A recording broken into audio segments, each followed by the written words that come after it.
আসসালামু আলাইকুম। এই একটা অক্ষরে যে মা, যা পৃথিবীর সমস্ত মধু যেন একটা মায়ের ভিতরে আছে। আমরা যখন ভিডিও মানবিক কর্মী হিসেবে কাজ করতে গেলেও মায়েদের যখন কষ্ট দেখি আসলে আমাদেরও অনেক কষ্ট লাগে। আজকে আপনাদের সেই মায়ের কাছে নিয়ে যাব, আপনারা আসুন আমাদের সাথে।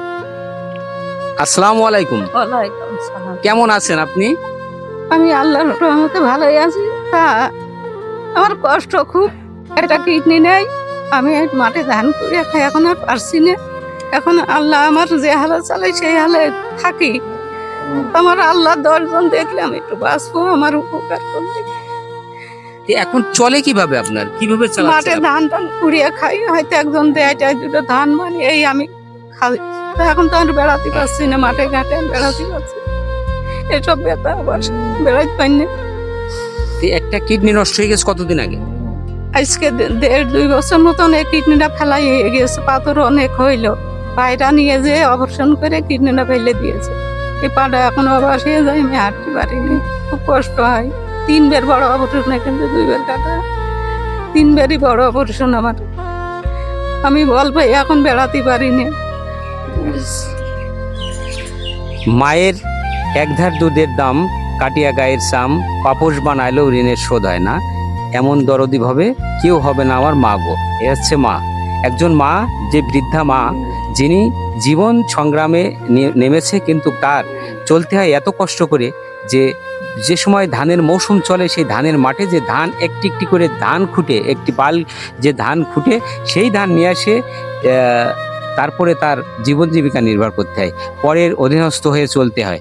পরে এই যে ঈদুল ফিতর আসলে ফেতরার টাকা যারা দেয় এবং যারা একটু সহযোগিতা করে, সেসব সহযোগিতাগুলো নিয়েই এই বৃদ্ধা মায়ের চলতে হয়। দেখুন তো এত কষ্ট করে একটা মা চলতে পারে?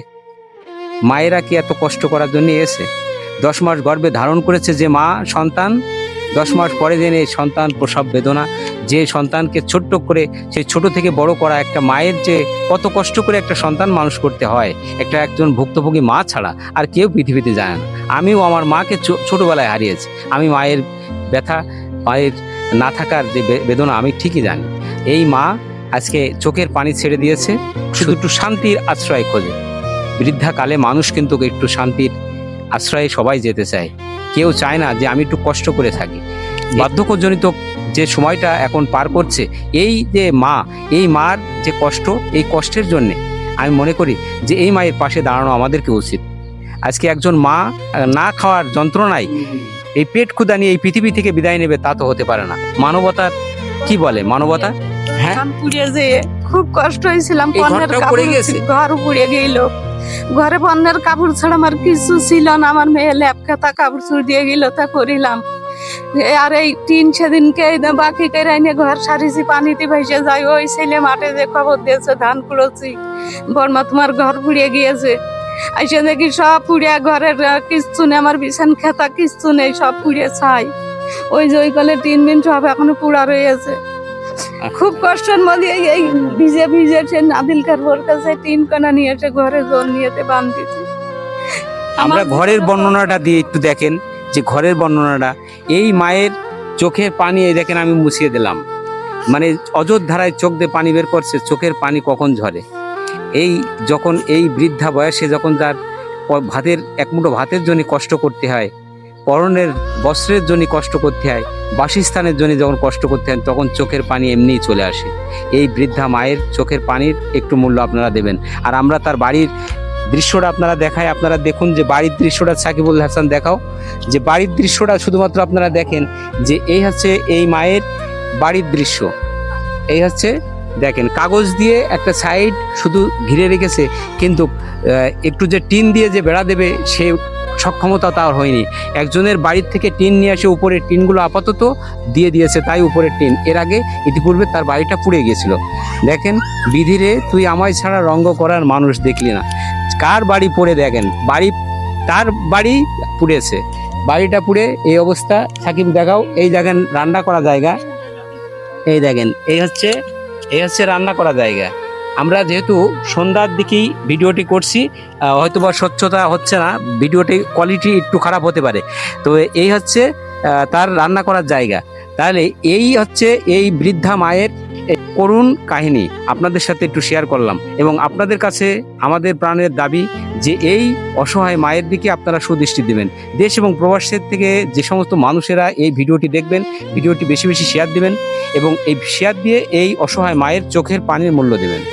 আমরা চাই এই ধরনের অসহায় মারা যেন পেট ক্ষুধা নিয়ে এই পৃথিবী থেকে বিদায় না নিতে হয়। তারা যেন অন্তত 3 বেলা 3 মুঠো ডাল ভাত খেয়ে এই পৃথিবীর আলো বাতাসে আমাদের মাঝে বেঁচে থাকতে পারে। আমরা চাই আপনাদের কাছে উদাত্ত আহ্বান, আপনারা এই ভিডিওটি বেশি বেশি শেয়ার দিবেন এবং এই মায়ের দিকে সুদৃষ্টি দেবেন। মা, আপনি একটু বলেন যে আমার দিকে একটু সুদৃষ্টি দেবেন, আমার দিকে সহযোগিতার হাত বাড়ান।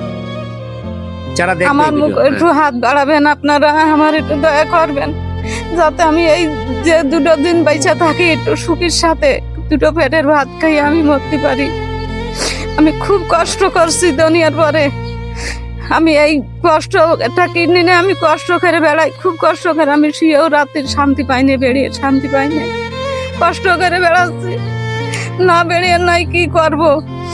আপনাদের দোকানই পাই ধরে আমার মুখে একটু দয়া করবেন যাতে আমি 2 পেটে ভাত খেয়ে বাঁচতে পারি, শান্তি করতে পারি একটু। আর কি বলবে বলুন, আপনাদের কাছে এর থেকে আর এই বৃদ্ধা মা আর কি বলবে? যাই হোক, এই আপনাদের সুখী রাখে, ভালো রাখে, আল্লাহর কাছে দোয়া করবো আপনাদের জন্য, পেটের সন্তানের মতন দোয়া করবো আল্লাহ তোমাদের জন্য ভালো রাখে, সুখী রাখে। আমার সুখী থাকলে আল্লাহ সুখী রাখবে আপনাদের। আমার কষ্টটা একটু আপনারা দেখবেন যাতে আমি কষ্টটা মাফ করতে পারি। সকলেই কাপড় টাপড় দেয়, পুরনো বিলাস দেয়, ছায়া দেয়, তাই পরি। জাকাতের শাড়ি মাড়ি দেয়, তাই পরি। ওষুধ খাই, কিডনি নেই, হাই প্রেশার 70 টাকা না এক কথা বড়ি, তার সাথে গ্যাসের বড়ি, অন্য বড়ি, ব্যথার বড়ি, ওষুধ কিনা টাকা। আপনারা অবশ্যই এই মায়ের দিকে একটু সুদৃষ্টি দেবেন। এই বৃদ্ধা মায়ের যে আমরা প্রতিবেদনটা করছি, এটা হলো ঝিনাইদহ জেলার সদর থানার 6 নম্বর গান্না ইউনিয়নের 1 নম্বর ওয়ার্ডের কুঠি দুর্গাপুর গ্রাম। কুঠি দুর্গাপুর গ্রামেই এই অসহায় এই বৃদ্ধা মায়ের এই নির্জন কুঠিরে বাস। ভালো থাকবেন সবাই। আসসালামু আলাইকুম।